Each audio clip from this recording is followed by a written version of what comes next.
مصادرنا يا باشا تقول انك انت حتطلق عمل ولكن مو فنان، ملحن. صراحة العمل كان يعني من النقطة الأولى أو من الطوبة الأولى وأنا واقف عليه، وحريص جدا على هذا العمل لأنه أقدر أقول أنه أنا كنت يد في صناعة هذا العمل. أوكي. من الأساس تواجهت مع الشاعر وتد، أقدم له تحية من هنا، حبيب القلب أبو عبد الله.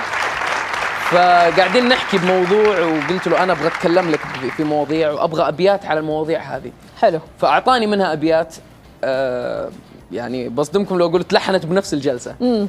فبعد على طول قلت يلا بسم الله الاستوديو ناخذ قايد ونوزع. انت سريع سريع على طول. حبيت. انا شوف الاغنيه اللي احبها ما احب ابرد فيها. اي صادق. وجاهزه ان شاء الله قريبه جدا. يعني ما حد سمعنا منها شيء مثلا؟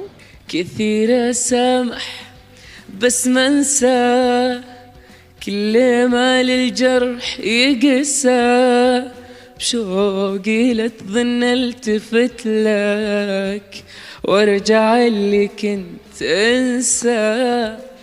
طحت من عينك وعيني من يعوضني سنيني، لو تعتذر مليون مرة ما تحرك شي فيني.